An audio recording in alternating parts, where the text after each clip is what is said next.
மாநாடு மாநாடு மனிதநேய மக்கள் கட்சியின் மாநாடு. பழமையான ஒரு ஆலயம், சோழர்கால கோயில். அந்த கோவிலுக்கு இருந்த தேர் சிதிலமாகி போனதுனால புதிதாக ஒரு தேர் செய்ய வேண்டும் என்கின்ற கோரிக்கை இருந்தது. அவர்களுக்கு வாட்ஸ்அப்பில் ஒரு கோரிக்கையாக அனுப்பி வச்சேன். நடப்பு சட்டமன்றத்திலேயே அதற்கான ஏற்பாட்டை செய்து சட்டமன்றத்திலேயே பேசி வளாகத்திலிருந்து எனக்கு மெசேஜ் ஃபார்வர்ட் பண்ணாங்க. பேசிவிட்டேன். அறநிலைத்துறை அமைச்சருடைய கவனத்திற்கும் முதல்வர் அவர்கள் கவனத்திற்கும் போயிருக்கிறது. இந்த ஆண்டிலேயே அதற்கான ஏற்பாடுகள் செய்யப்படும் என்ற செய்தியும் சொன்னார். பாரத பிரதமர், இந்தியாவினுடைய பிரதமர், ஏன்னா இந்திய பிரதமர் சொல்கிறத விட பாரத பிரதமர் சொன்னால் அவங்களுக்கு நல்லா கேட்கும். அதனால சொல்றேன், பிரதமருக்கு யாரும் இங்கே எதிரானவர்கள் அல்ல. தனிப்பட்ட முறையிலே நரேந்திர மோடி என்பவர் கொண்டிருக்கிற பாரதிய ஜனதா என்கின்ற ஆணவம் பிடித்த அந்த கட்சியினுடைய சித்தாந்தத்திற்கு எதிராக நாம் கூடியிருக்கிறோம். ஆபரேஷன் சிந்தூர் நடந்தது. இஸ்லாமிய மக்களுடைய பங்களிப்பு இல்லாமல் அது வெற்றி பெற்றதா சொல்ல முடியுமா? நாட்டினுடைய பிரதமரால் சொல்ல முடியுமா? இந்த உரிமை வேண்டும், எங்களுக்கான பதவி வேண்டும், ஒதுக்கீடு வேண்டும் என்று கேட்பது பதவி சுகத்தை அனுபவிப்பதற்காக அல்ல.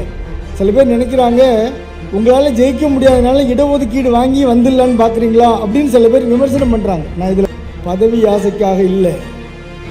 இத்தனை பேர் 20 கோடி மக்கள் இருக்கும்போது எங்களுக்கான பணியை செய்யக்கூடிய இடத்தில், எங்களுடைய கடமை செய்யக்கூடிய இடத்தில் எங்களுக்கான வழியை விடுங்கள், எங்களுக்கான உரிமையை கொடுங்கள், என் கடமையை நான் செய்ய வேண்டும் என்று தான் கேட்கிறோம். நான் வரக்கூடிய இடத்துல விராலிமலையிலிருந்து மதுரைக்கு வரும்போது தர்கா குடின்னு ஒரு கிராமம் இருந்தது. வண்டி ஓட்டுனர் டிரைவரை கொஞ்சம் இங்கே இந்த இடத்துல நிப்பாட்டுங்கன்னு சொல்லி நிப்பாட்டி அந்த ஊரை பார்த்துட்டு வந்தேன். கூகுளில் சர்ச் பண்ணும்போது அந்த ஊருக்கு பக்கத்திலே பழமையான ஒரு சிவாலயம், திரு சுனை அப்படின்னு ஒரு கோவில், அற்புதமான ஒரு மலை மேலே அமைஞ்சிருக்கக்கூடிய ஒரு சிவாலயம். தர்கா குடிக்காக நிப்பாட்டின எனக்கு இறைவன் அங்கே சிவதரிசனத்தை பண்ணி வச்சு ரெண்டும் பக்கத்தில் தாண்டா, கவலைப்படாத, நீ மாநாட்டுக்கு போயிட்டு வான்னு அனுப்பிச்சு வச்சார். உங்களுக்கு தெரிஞ்சிருக்கும், சமீபத்தில் ஒரு திருக்குறள் கூட பேசினார். படை, குடி, கூழ், அமைச்சு, நட்பு, அரண் ஆறும் உடையான் அரசருக்கு ஏறு.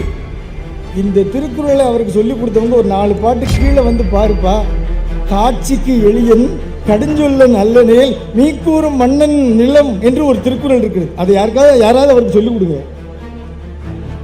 அது யாரு காட்சிக்கு எளியன் அப்படின்னா அவர்களுக்கு உதாரணம் காட்டுவதற்கு கூட அங்கே ஆள் இல்லை. ஏன்னா போட்டிருக்கிற கோட்டு சூட்டுலாம் அப்படி. அந்த ட்ரெஸ் கோட்டில் இந்த மேடையில் உங்களால் யாரையாவது பார்க்க முடியுதா?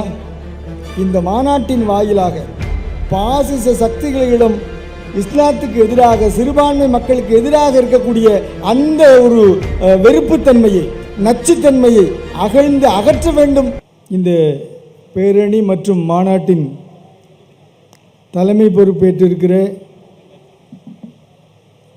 பாபநாசம் சட்டமன்ற உறுப்பினர் மாண்புமிகு பேராசிரியர் ஜவாஹிருல்லா அவர்களுக்கு என்னுடைய தனிப்பட்ட முறையில் வாழ்த்துக்களையும் நன்றியையும் பாராட்டையும் தெரிவிக்க கடமைப்பட்டிருக்கிறேன். காரணம், தஞ்சாவூர் மாவட்டம் திருவல்லஞ்சுழி என்கிற விநாயகர் ஆலயம் பெரிய ஒரு சிவன் கோவில், பாடல்பட்ட தலம், விநாயகர் சன்னதி அங்கே சிறப்பு. பழமையான ஒரு ஆலயம், சோழர்கால கோயில். அந்த கோவிலுக்கு இருந்த தேர் சிதிலமாகி போனதுனால புதிதாக ஒரு தேர் செய்ய வேண்டும் என்கின்ற கோரிக்கை இருந்தது. அவர்களுக்கு வாட்ஸ்அப்பில் ஒரு கோரிக்கையாக அனுப்பி வச்சேன். நடப்பு சட்டமன்றத்திலேயே அதற்கான ஏற்பாட்டை செய்து சட்டமன்றத்திலேயே பேசி வளாகத்திலிருந்து எனக்கு மெசேஜ் ஃபார்வர்ட் பண்ணாங்க. பேசிவிட்டேன். அறநிலைத்துறை அமைச்சருடைய கவனத்திற்கும் முதல்வர் அவர்கள் கவனத்திற்கும் போயிருக்கிறது. இந்த ஆண்டிலேயே அதற்கான ஏற்பாடுகள் செய்யப்படும் என்ற செய்தியும் சொன்னார். ஆனால் பாரதிய ஜனதா சார்ந்தவர்கள் என்ன சொல்கிறார்கள்? இவர்கள் எல்லாம் விநாயகருக்கு எதிரான கூட்டம் என்று சொல்லுகிறார். விநாயகருக்கு எதிரான கூட்டமாக இருந்தால் விநாயகா வாட்டர் சப்ளையை கொண்டு வந்து இங்கே நிப்பாட்டி இருக்க முடியுமா? இது பாருங்க, ஃபயர் சர்வீஸ் பக்கத்தில் உங்களுக்கான தேவைகளுக்கு விநாயகா வாட்டர் சர்வீஸ் தேடி பிடிச்சி இங்கே மதுரையில் வேறு இடமா இல்லை பேர் இல்லையா வாட்டர் டேங்குக்கு?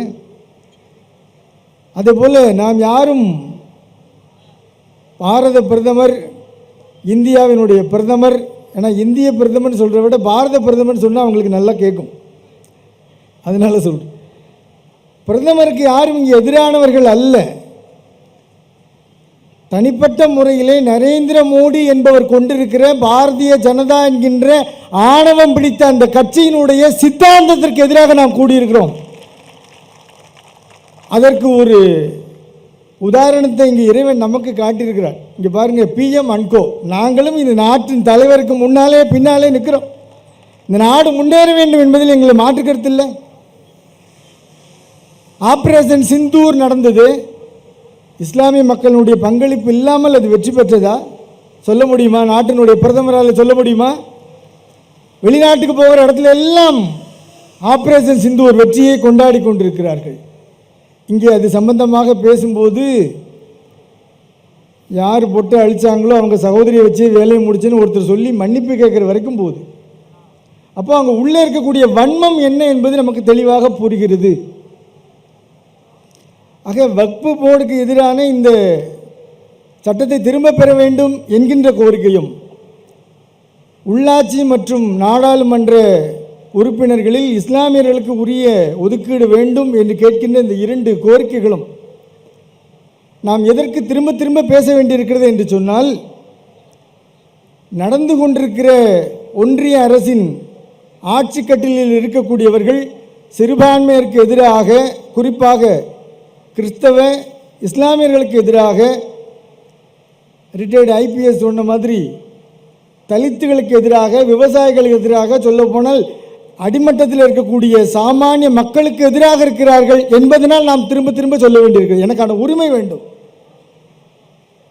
இந்த உரிமை வேண்டும், எங்களுக்கான பதவி வேண்டும், ஒதுக்கீடு வேண்டும் என்று கேட்பது பதவி சுகத்தை அனுபவிப்பதற்காக அல்ல. சில பேர் நினைக்கிறாங்க, உங்களால் ஜெயிக்க முடியாதனால இடஒதுக்கீடு வாங்கி வந்துடலான்னு பார்க்குறீங்களா அப்படின்னு சில பேர் விமர்சனம் பண்ணுறாங்க. நான் இதில் பார்க்குறேன், நிறைய விமர்சனங்கள் இது போல் வருது. இந்த உரிமை வேண்டும் என்று கேட்கக்கூடிய இடத்தில் எது இருக்கிறதுனா, மதுரையிலிருந்து பேசிகிட்டு இருக்கோம். நானும் சைவம் சம்பந்தமாக ஏதாவது ஒரு செய்தியை சொல்ல வேண்டும் என்பதனாலே ஒரு பொருத்தத்துக்காக சொல்கிறேன். மதுரையிலே சொக்கநாதர் நிகழ்த்திய திருவிளையாடல் என்று திருவிளையாடல் 64 திருவிளையாடல் இருக்கிறது. இந்த 64 திருவிளையாடலில் பிட்டுக்கு மண் சுமந்த திருவிளையாடல் என்று ஒன்று இருக்கிறது. சிவபெருமான் பிட்டுக்கு மண் சுமந்தார் வயதான ஒரு பாட்டிக்காக. இதற்காக அந்த பாட்டிக்கிட்ட வந்தார். பாட்டி எதுவும் காற்றுல கழுத்தில் பாம்படங்கள்லாம் எதுவும் போட்டிருந்தாளா அப்படின்னா எதுவும் இல்லை. இறைவன்பால் அந்த பாட்டி வச்சிருந்த அன்பு, அந்த அன்புக்காக அவர் இறங்கி வந்தார். வைகையில் வெள்ளம் போது நாட்டு அரசாங்கம் வீட்டுக்கு ஒருவர் வந்து அந்த வைகை ஆற்றின் கரையை அடைக்க வேண்டும் என்று சொல்லி உத்தரவு பிறப்பிக்கிறது. இந்த பாட்டிக்கு ஆள் இல்லை, வயசான பாட்டி, இவங்களால மண் சுமக்கவும் முடியாது. அன்றாடம் பிட்டு விற்று வியாபாரம் பண்ணக்கூடிய ஒரு சாமானிய மனுஷி. இப்போ அந்த அம்மா இறைவனை நோக்கி கதறாங்க, எனக்கு யாரும் ஆள் இல்லையே, பேரம்பேத்தி யாராவது இருந்தால் கூட அனுப்பலாம், யாரும் இல்லையே, எனக்கு பிரதிநிதியாக ஒருத்தர் அனுப்பலைன்னா அரச தண்டனை வந்துடுவேன், நான் என்ன பண்ணுறேன்னு இந்த பாட்டி புலம்பும் போது, திக்கற்றவர்களுக்கு தெய்வமே துணை என்று சொல்வது போல சிவபெருமானே கூலி ஆளாக வந்து அந்த பாட்டிக்காக மண் சுமந்தார், கூலியாக அந்த பாட்டி கொடுக்குற பிட்டை பெற்றுக்கொண்டார் என்பது வரலாறு.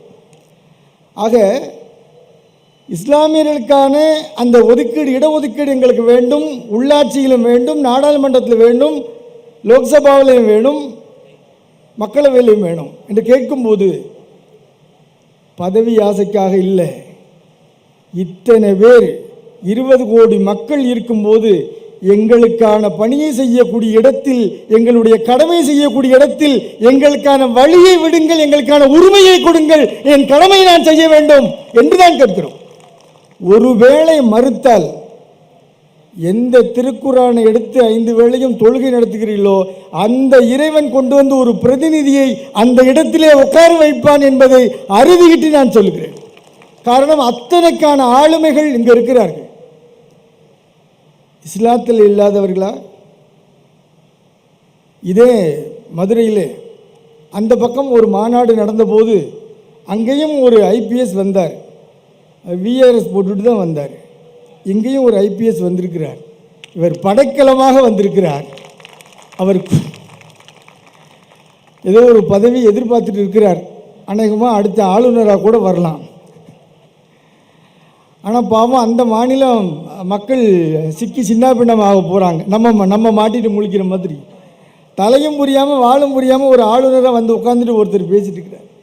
இது ஒரு ஜனநாயக நாடு, மதச்சார்பற்ற நாடு என்பது கூட புரியாமல் சனாதன சக்திகளுக்கு சாமரம் வீசி கொண்டிருக்கிற ஒருத்தர் நம்மளுடைய தலைவிதியாக ஆளுநராக வந்து வாச்சிருக்கிறார். அதே போல் இந்த இடத்துல திருச்செந்தூரில் நாளைக்கு கும்பாபிஷேகம், இன்றைக்கு எல்லா ஏற்பாடுகளும் நடந்துட்டு இருக்குது, விழாவரியாக நடக்குது, சிறப்பாக நடந்துட்டு இருக்கு. அடுத்த வாரம் திருப்பரங்குன்றத்திலே கும்பாபிஷேகம் இருக்குது. 14ஆம் தேதி திருப்பரங்குன்றம் கும்பாபிஷேகம். இப்போ உளவுத்துறையில் கொஞ்சம் வேகமாக பேனா பேப்பர்லாம் எடுத்துப்பாங்க. திருப்பரங்குன்றத்தை பற்றி பேசுவாங்க. திருப்பரங்குன்றம்னு சொன்னாலே காதெல்லாம் ஷார்ப்பாகிடுது. நான் திருப்பரங்குன்றம் தானே சொல்லியிருக்கேன், சிக்கந்தர் மலைன்னு சொல்லலையே, இன்னும் அதையும் சொல்ல போகிறேன். சிக்கந்தர் மலை என்பது சிக்கந்தர் பாபா தர்கா இருக்கக்கூடிய அந்த இடத்தை அப்படித்தான் சொல்ல முடியும். இதை பல்வேறு மேடைகளிலே நான் ஆணித்தரமாக சொல்லியிருக்கிறேன். இது காதுன்னா இதை காதுன்னு தான் சொல்ல முடியும், இது மூக்குன்னா இது மூக்குன்னு தான் சொல்ல முடியும், இது வாயினா இது வாயின்னு தான் சொல்ல முடியும். ஒட்டு மொத்தத்தில் இது உடம்பு. அது திருப்பரங்குன்றம் மலை. சிக்கந்தர் பாபா தர்கா இருக்கக்கூடிய இடத்துக்கு சிக்கந்தர் பாபா மலை, சிக்கந்தர் மலைன்னு பேர். இது எப்படி புரிய வைக்கிறதுன்னு தெரியல. இப்போ நான் வரக்கூடிய இடத்துல விராலிமலையிலேருந்து மதுரைக்கு வரும்போது தர்கா குடின்னு ஒரு கிராமம் இருந்தது. வண்டி ஓட்டுநர் டிரைவரை கொஞ்சம் இங்கே இந்த இடத்த நிப்பாட்டுங்கன்னு சொல்லி நிப்பாட்டி அந்த ஊரை பார்த்துட்டு வந்தேன். கூகுளில் சர்ச் பண்ணும்போது அந்த ஊருக்கு பக்கத்திலே பழமையான ஒரு சிவாலயம், திரு சுனை அப்படின்னு ஒரு கோவில், மிக அற்புதமான ஒரு மலை மேலே அமைஞ்சிருக்கக்கூடிய ஒரு சிவாலயம். தர்கா குடிக்காக நிப்பாட்டின எனக்கு இறைவன் அங்கே சிவ தரிசனத்தை பண்ணி வச்சு ரெண்டும் பக்கத்தில் தாண்டா, கவலைப்படாத, நீ மாநாட்டுக்கு போயிட்டு வான்னு அனுப்பிச்சி வச்சார். மீண்டும் சொல்லுகிறேன், இந்த இடத்தில் நாம் அழுத்தமாக சொல்ல வேண்டிய அவசியம் என்ன இருக்கிறது என்றால், பிற காரணங்களை பேசுவதற்கு இங்கே வழக்கறிஞர்கள் இருக்கிறார்கள், வரலாற்று ஆய்வாளர்கள் இருக்கிறார்கள், அன்புக்குரிய சகோதரர் ஜெகத்கஸ்வராஜ் போன்ற மிகப்பெரிய ஆளுமைகள் இருக்கிறார்கள். அவர்கள் வந்து உங்களுக்கு அந்த செய்தியை கடத்த இருக்கிறார்கள். இப்போ என்னுடைய வேலை இங்கே என்ன அப்படின்னா, வக்ஃபோர்டு திருத்த சட்டத்துக்குள்ளே ஒரு இந்துக்களை கொண்டு வந்து வைக்கணும், ஒரு உறுப்பினராக்கணும் என்பது அவர்களுடைய ஒரு பிளான், ஒரு திட்டம். நிர்வாகத்திற்குள்ள இந்துக்களை கொண்டு வரணும்னா மனிதநேய மக்கள் கட்சி அதுக்கு எதிரான போராட்டத்துக்குள் இந்துக்களை கொண்டு வந்து மேடையேற்றி இருக்கிறது. இதுதான் நாம் அவர்களுக்கு சொல்லக்கூடிய செய்தி. நீங்கள் திருத்த சட்டத்தின் வாயிலாக இந்துக்களை அங்கே கொண்டு வர வேண்டும் என்று நினைத்தால், உள்ளபடியே யார் அந்த சமயத்தை மார்க்கத்தை கடைபிடிக்கிறார்களோ அவர்களை கொண்டு வந்து நாங்கள் இந்த மேடையிலே நிறுத்துவோம் என்பதுதான் செய்தி. இதை சொல்லியாச்சுன்னா போதும், என்னுடைய வேலை முடிஞ்சுது. இனிமேல் நான் பேசினா அது ஓவர் டைமாக இருக்கும். மாண்புமிகு பிரதமர் அவர்கள் வெளிநாடு போகும்போதெல்லாம் திருக்குறள் பேசுகிறார். உங்களுக்கு தெரிஞ்சிருக்கும், சமீபத்தில் ஒரு திருக்குறள் கூட பேசினார். படை, குடி, கூழ், அமைச்சு, நட்பு, அரண், ஆறும் உடையான் அரசருக்கு ஏறு. இந்த திருக்குறளை அவருக்கு சொல்லி கொடுத்தவங்க ஒரு 4 பாட்டு கீழே வந்து பாருப்பா. காட்சிக்கு எளியன் கடுஞ்சொல்ல நல்லனேல் மீக்கூறும் மன்னன் நிலம் என்று ஒரு திருக்குறள் இருக்குது. அது யாராவது அவருக்கு சொல்லிக் கொடுங்க.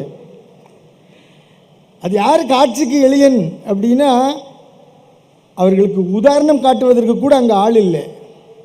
ஏன்னா போட்டிருக்கிற கோட்டு சூட்டுலாம் அப்படி. அந்த ட்ரெஸ் கோட்டில் இந்த மேடையில் உங்களால் யாரையாவது பார்க்க முடியுதா? பிரதமர் போட்டுக்கிற ட்ரெஸ் கோட்டில் இங்கே யாராவது உங்களால் பார்க்க முடியுதா? எல்லார் கழுத்துலையும் கருப்பு வெள்ளை துண்டு. வரிசையாக கொண்டு வரும்போது நான் கூட ஒன்று வாங்கிக்கலான்னு நினச்சேன். என்னென்னா, கருப்பு வெள்ளை துண்டு என்கின்ற ஒரு செய்தி ஒரு புறம், நம்முடைய நோக்கம் இஸ்லாமிய மக்கள் சிறுபான்மையினர் தங்களுடைய பங்களிப்பை இந்த நாட்டுக்கு கொடுக்க வேண்டும் என்கின்ற அந்த நீரோட்டம் இருக்குதில்ல, அதற்குள் அவர்கள் வந்து கலக்க வேண்டும் என்கின்ற இடத்தில் அந்த துளைகளை அடைத்து வைத்து கொண்டு இந்த பாசிச சக்தியினுடைய திட்டம் இருக்கு இல்லையா, கருப்பு துணி வச்சு அடைச்சி வச்சிருக்கிறாங்க. இந்த கருப்பு வெள்ளை துண்டு அந்த கருப்பு துணியை அடைப்பை எடுத்து விடுவதற்காக இங்கே நாம் கூடியிருக்கிறோம். இங்கேருந்து குத்துற குத்தில் தெரிச்சு ஓடணும். சமீபத்தில் ஒரு இடத்துல பேசும்போது அப்படின்னு ஒரு ஞாபகம், மாண்புமிகு பள்ளி கல்வித்துறை அமைச்சர் அவர்கள் பள்ளி மாணவர்கள் போதிய அளவு நீர் அருந்த வேண்டும், தண்ணீர் குடிக்க வேண்டும் என்பதற்காக வாட்டர் பெல் என்கின்ற ஒரு சிஸ்டத்தை கொண்டு வந்திருக்காங்க. வெளியில் பல மாநிலங்கள் அது இருக்குது, தமிழ்நாட்டுக்கு அது கொண்டு வரணும்னு சொல்லி கொண்டு வந்திருக்காங்க. அப்படி மணி அடிக்கும்போது அவங்க எல்லாம் தண்ணி குடிக்கணும் அந்த நேரத்தில் அப்படின்னு. வக்ஃபு திருத்த சட்டத்துக்கு எதிராக நடக்கக்கூடிய ஒவ்வொரு பொதுக்கூட்டமும் மத்திய அரசை தண்ணீர் குடிக்க வைக்கிறது என்று நான் சொல்லுவேன். ரெண்டுக்கும் வேறு வேறு வித்தியாசம். தண்ணி காட்டுறதுன்னு சொல்லுவாங்கள்ல, அதுதான் அங்கே நடக்குது. ஆக மதுரையில் இருந்து நாம் அவர்களுக்கு சொல்லக்கூடிய செய்தி என்னவென்றால், சுருக்கமாக சொல்லுகிறேன், எப்போதெல்லாம் நீங்கள் இஸ்லாத்துக்கு எதிராக, கிறிஸ்துவத்துக்கு எதிராக, தலித்து மக்களுக்கு எதிராக, சாமானியருக்கு எதிராக சட்டத்தை கொண்டு வருகிறீர்களோ, அதை கொண்டு போய் நீதிமன்றத்திலே காட்டி அங்கே நீங்கள் அனுமதி பெறுகிறீர்களோ, உங்களுடைய ஜனாதிபதியிட்ட நம்மளுடைய ஜனாதிபதியிடம் கொண்டு போய் சேர்த்து அனுமதி வாங்குகிறீர்களோ, இதெல்லாம் செய்யும்போது அத்தனை மக்களுடைய காலில் மண்டியிடுகிறீர்கள் என்பதை மட்டும் நான் இங்கே ஆணித்தரமாக சொல்லிக்கொள்வேன். வேறு எதுவும் செய்ய முடியாதனால இந்த நரித்தந்திரத்தை செய்கிறீர்கள். ஆக இதே மதுரையில் குமரகுருபரர் அன்னை மீனாட்சிக்கு அழகாக ஒரு பிள்ளைத்தமிழில் சொன்னார், அகந்தை கிழங்கை அகழ்ந்து எடுக்கும் தொழும்பர் கோயிலுக்கு ஏற்றும் விளக்கை என்று பாடினார். அகந்தை கிழங்கு என்று சொன்னால் எந்த இடத்தில் அதனுடைய மூலாதாரமாக இருக்கிறதோ, என்ன காரகம் கருப்பொருளாக இருக்கிறதோ அதை அகற்ற வேண்டும் என்பதைத்தான் சொன்னார்.